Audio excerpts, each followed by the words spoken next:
Bienvenidos todos, vamos a continuar con nuestra clase de cariología. El tema del día de hoy, toma de decisiones en el proceso carioso.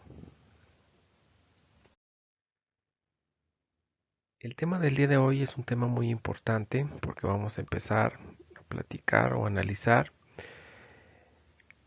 cuáles son las evidencias que nosotros tenemos para prescribir cierto tratamiento a nuestros pacientes.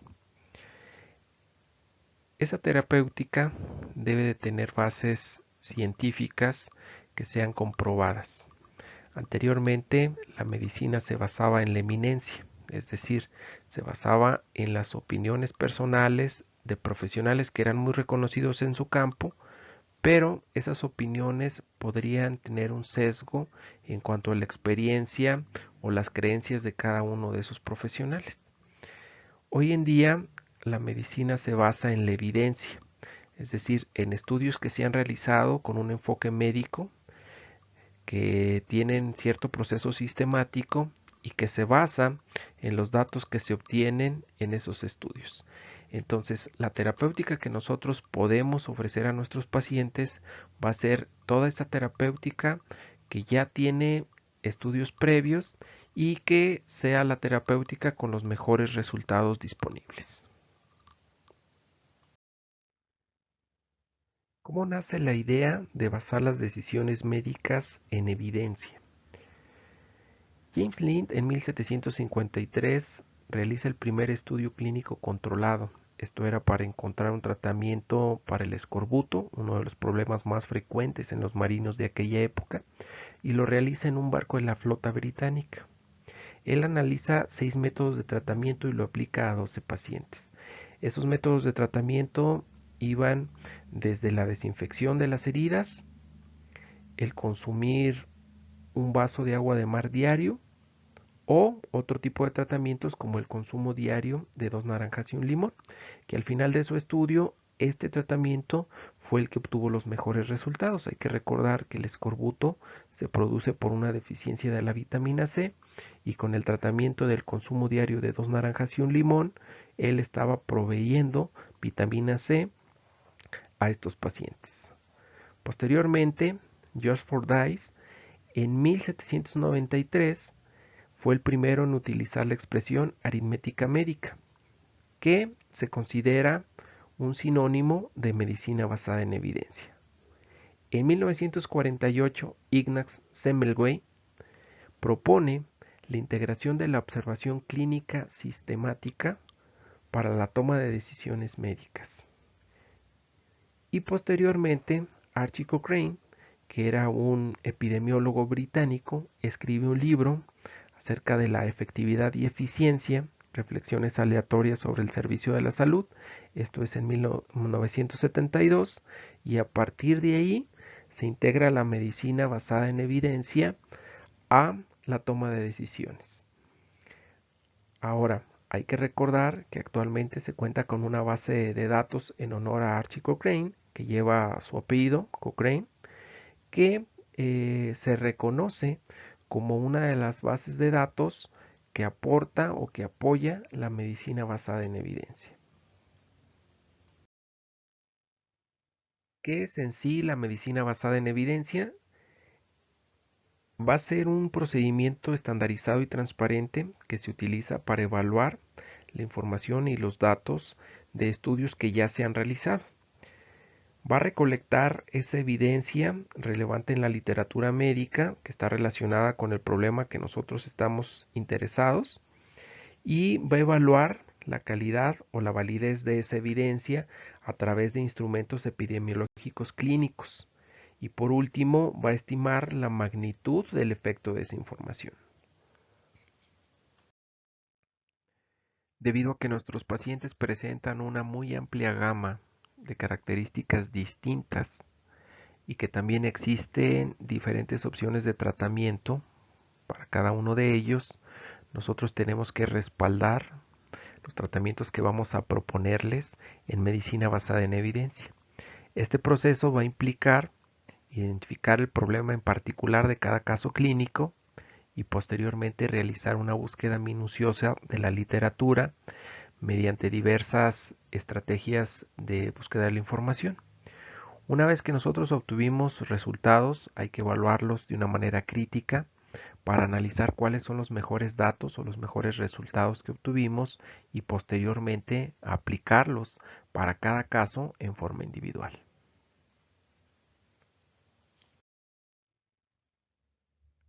Los tratamientos se van a recomendar según sus niveles de evidencia, es decir, el tratamiento que tenga mayor evidencia será el tratamiento como primera opción o el tratamiento más recomendado. Sin embargo, no siempre es así. No siempre existe la suficiente información para recomendar algún tipo de tratamiento. Es por eso que los tratamientos se van a clasificar de la siguiente manera. De grado A son todos aquellos que se basan en al menos un estudio controlado aleatorizado de alta calidad y consistencia y que se va a relacionar directamente a la recomendación que nosotros necesitamos. De grado B son todos aquellos que se basan en ensayos clínicos bien dirigidos, que no son aleatorios, que se relacionan directamente a la recomendación que nosotros estamos buscando. De grado C son los que se basan en reportes de círculos de expertos o en la opinión de especialistas o con la experiencia clínica de alguna autoridad. Y por último tenemos la buena práctica clínica. Y esto es cuando no se dispone de ningún estudio científico experimental para un método de tratamiento específico o cuando no se pueden llevar a cabo los estudios o no han sido impulsados. La medicina basada en evidencia se concentra en tres tipos principales de estudios: los ensayos clínicos, los estudios de cortes, los estudios de casos y controles. Sin embargo, hay otros estudios adicionales que también pueden ayudar para evaluar terapias o métodos de diagnóstico, que son los que ustedes están observando en la tabla. Como tipos de estudio tenemos estudios de laboratorio, que ayudan a responder preguntas como si funciona el tratamiento en condiciones de laboratorio y lo que está buscando es el efecto o estudiar el efecto de determinado tipo de tratamiento o prueba. Los estudios en animales responden a la interrogante de ¿puede ser duplicado en otras especies?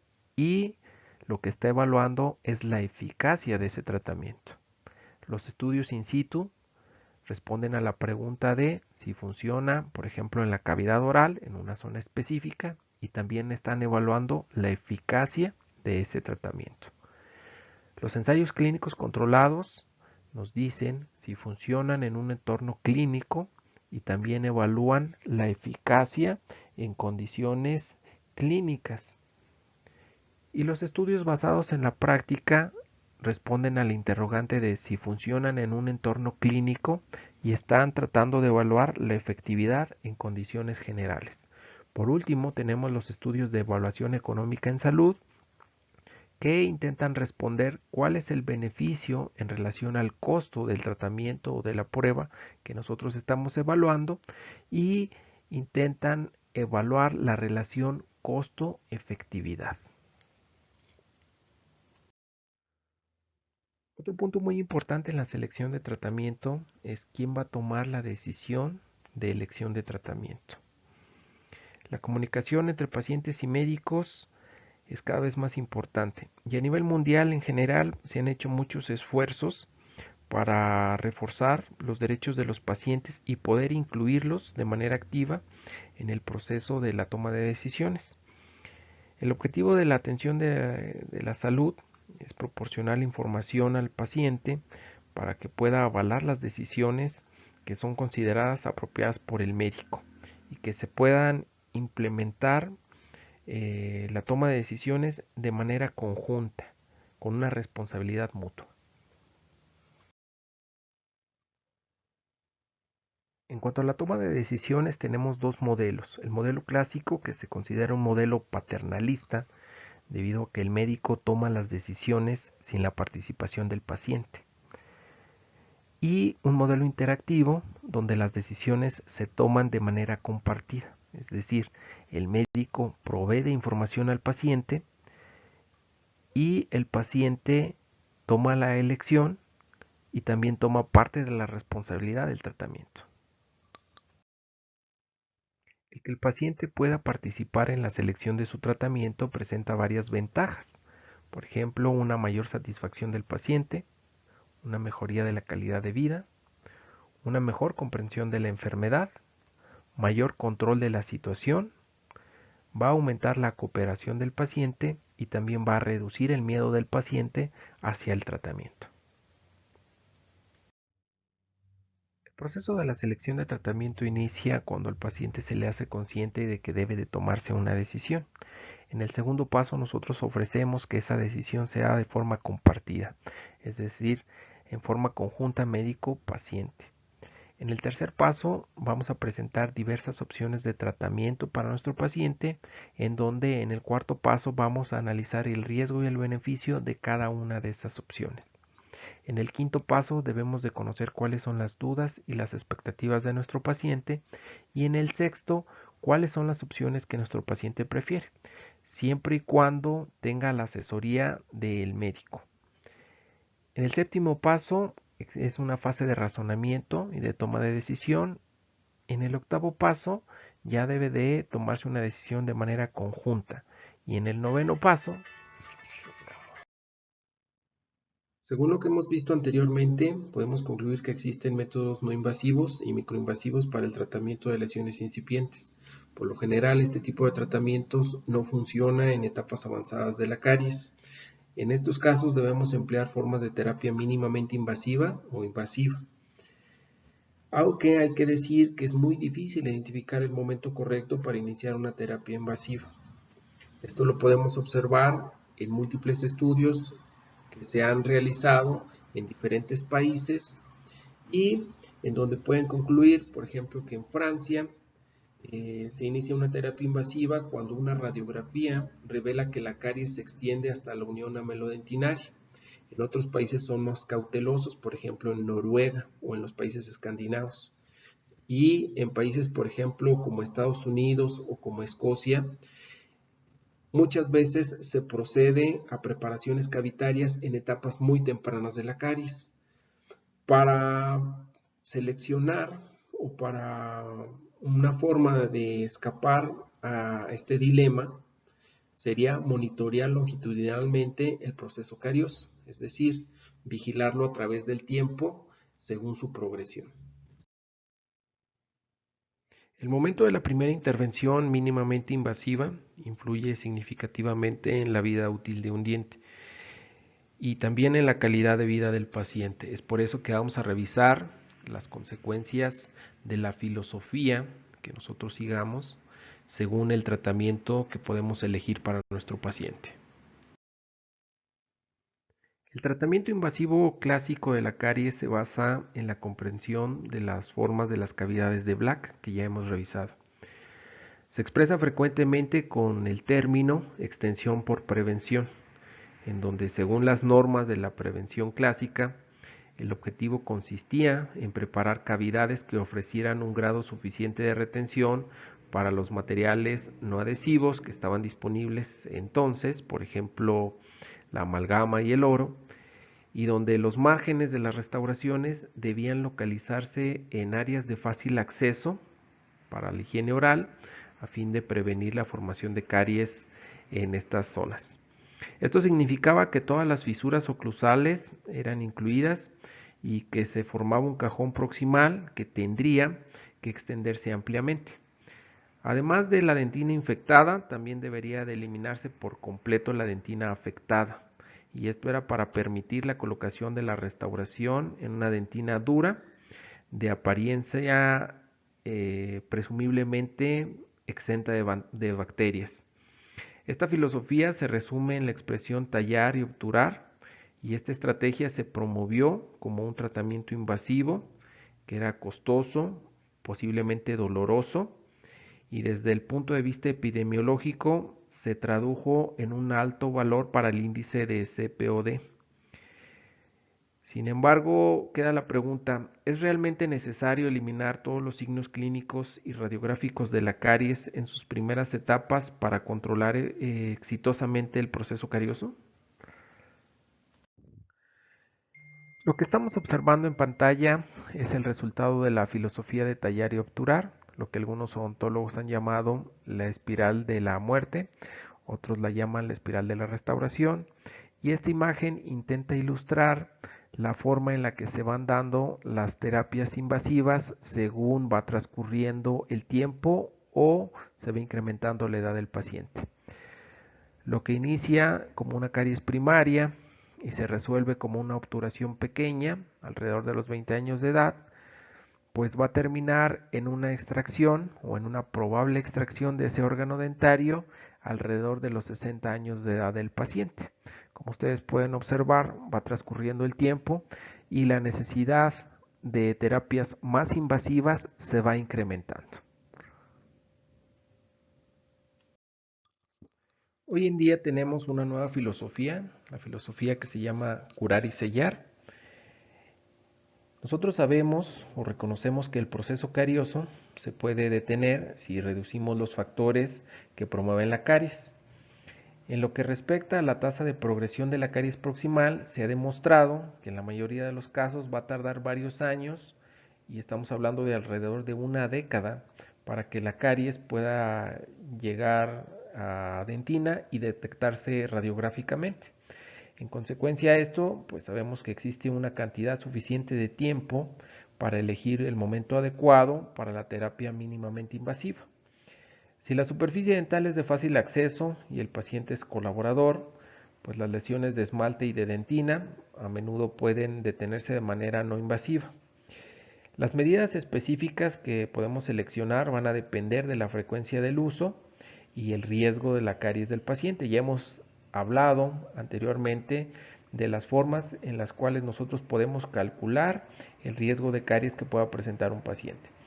Y también hay que hacer énfasis que la probabilidad de tener una lesión cariosa únicamente con medidas no invasivas va a ir disminuyendo conforme va aumentando la extensión de la caries y del tamaño de la cavitación.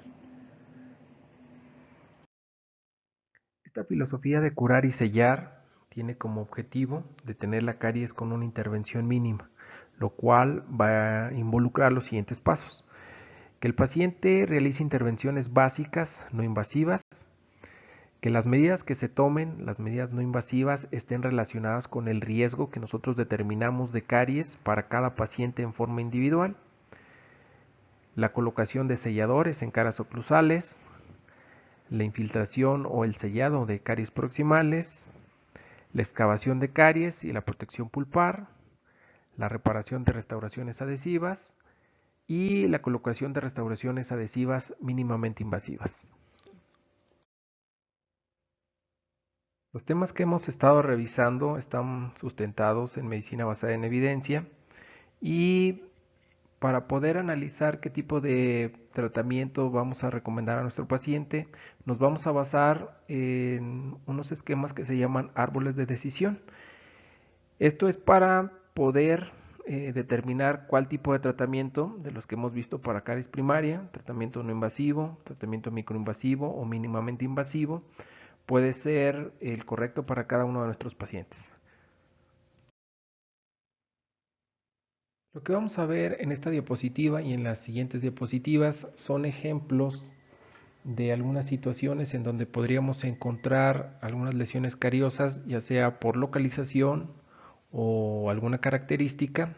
En este caso vamos a revisar si hubiera una lesión de caries oclusal y no hubiera ningún tipo de restauración. En la columna de la izquierda nosotros podemos ver los parámetros, la evaluación de IGDAS que le podemos dar a esa lesión. Ya hemos revisado las clasificaciones para poder caracterizar cada una de las lesiones cariosas. En este caso utilizaremos IGDAS, que va de 0 a 6. La actividad de la caries, si está activa o no está activa, y también tenemos que corroborar si está cavitada o no está cavitada. La evaluación radiográfica, también ya hemos revisado una escala radiográfica o una clasificación radiográfica y una clasificación de riesgo de caries para cada uno de nuestros pacientes. Y por último, veremos el tratamiento que se sugiere para uno o para cada situación en especial. Vamos a ver el primer ejemplo. Si nosotros tuviéramos un paciente que lo hemos clasificado como sano y además nosotros lo clasificamos con un riesgo bajo de caries, pues entonces el tratamiento sugerido únicamente sería una profilaxis básica. Por el contrario, si nosotros tenemos un paciente clasificación 3, en donde nosotros determinamos que no está activa la caries, pero radiográficamente nosotros la observamos en dentina y determinamos que el paciente es un paciente de alto riesgo de caries, entonces el tratamiento muy probablemente sea un tratamiento invasivo. Vamos a ver otras situaciones. Si fuera un caso similar a la diapositiva pasada, donde existe una caries oclusal, pero con la característica que sí existe una restauración en alguno de los surcos, vamos a poder observar que la clasificación cambia un poco, o la manera de evaluar al paciente cambia y las sugerencias de tratamiento también van a cambiar. Tenemos que clasificar al paciente de acuerdo a la clasificación de IGDAS de 0 a 6 y tenemos que describir si existe alguna brecha marginal en la obturación. Ya dijimos que en este caso sí existe una restauración en algún surco. Vamos a describir también la actividad de la caries, la evaluación radiográfica, el riesgo y tenemos por último las sugerencias de tratamiento. Vamos a hablar del primer ejemplo. Si fuera un paciente con una clasificación de IGDAS 1-2, en donde se presente una brecha pequeña en la restauración que el paciente tiene, en donde nosotros determinamos que sí existe una actividad en la caries y que la lesión radiográficamente está en dentina. No determinamos el riesgo del paciente, pero ya tenemos una sugerencia de tratamiento. En este caso sería un tipo de tratamiento que sería la reparación o el reemplazo, porque estaríamos hablando de una lesión que probablemente ya fuera de un tamaño considerable. Ahora vamos a ver la situación en que una caries, una lesión cariosa, se encontrara en una cara proximal, pero que en ese diente no tuviera ningún tipo de restauración. Tenemos la evaluación radiográfica de la caries, tenemos la evaluación de IGDAS, tenemos la actividad de la caries, el riesgo de caries y el probable tratamiento. Si nosotros radiográficamente determináramos que esa caries se encontrara en E2, que sería la mitad interna del esmalte, y que pudiéramos evaluar esa lesión cariosa de 0 a 2, determináramos que sí existe actividad de caries y que el riesgo de mi paciente a presentar futuras lesiones de caries es alto. El tipo de tratamiento sugerido sería microinvasivo.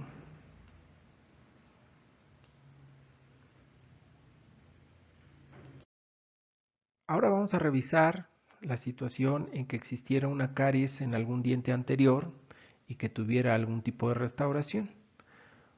Vamos a tomar en cuenta la clasificación IGDAS y si existe algún tipo de brecha marginal en la obturación, la actividad de la caries, el riesgo de caries y si es relevantemente estética la lesión y el tratamiento sugerido. Vamos a poner el ejemplo en el que nosotros evaluáramos al paciente en un grado de IGDAS 3 o 4, encontráramos una brecha que sea moderada, probablemente determináramos que existiera actividad de caries, que el riesgo de caries de nuestro paciente fuera alto y que fuera significativamente estético. Entonces, nosotros la sugerencia de tratamiento que tendríamos sería la reparación y el reemplazo.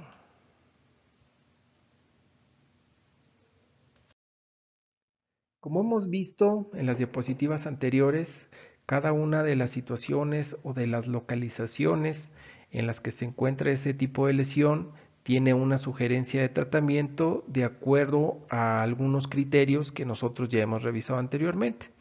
Lo que vamos a ver en las siguientes diapositivas son algunas abreviaciones o vamos a recordar algunos aspectos importantes que nos van a ayudar a interpretar esos árboles de la decisión que ya hemos visto. En esta diapositiva podemos observar los criterios de IGDAS. Nosotros ya hemos revisado muchas clasificaciones para caries, pero IGDAS en la actualidad quizás sea la clasificación más utilizada. Nosotros sabemos que un criterio de IGDAS 0 es un paciente sano. 1 sería cuando observamos cambios iniciales en el esmalte, cuando el esmalte está seco. 2, cuando observamos cambios significativos en el esmalte. 3, cuando nosotros podemos observar alguna ruptura en el esmalte. 4, cuando la dentina se encuentra desmineralizada y se trasluce. 5, cuando existe una cavidad pequeña que se extiende a la dentina. Y 6, cuando hay una cavidad extensa en la dentina. Las clasificaciones W0, W1, W2 se refiere a lesiones de caries, pero a nivel de raíz. W0, sano. W1, si existiera una cavitación, entonces la profundidad de esa cavidad sería menos de 0.5 milímetros. Y W2, si existiera una cavitación cuya profundidad fuera mayor a 0.5 milímetros. En este cuadro nosotros podemos observar algunos aspectos que nos van a ayudar a determinar la actividad de la caries tanto en esmalte como en raíz y nosotros poder decidir si existe actividad o no.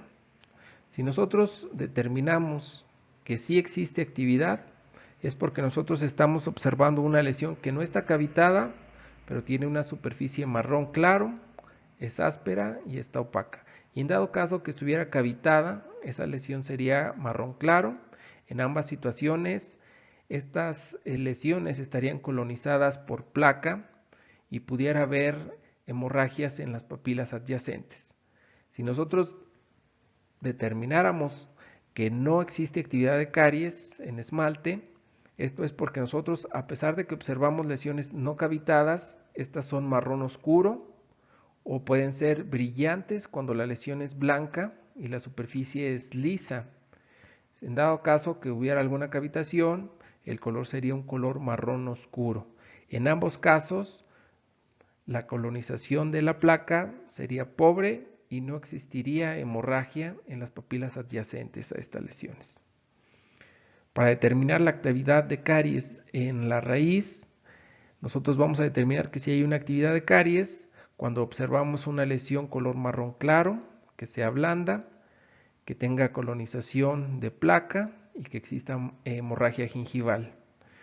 Y por otro lado, vamos a determinar que no hay una actividad de caries cuando la lesión presenta un color marrón oscuro, cuando hay menor colonización de placa y cuando no hay hemorragia gingival.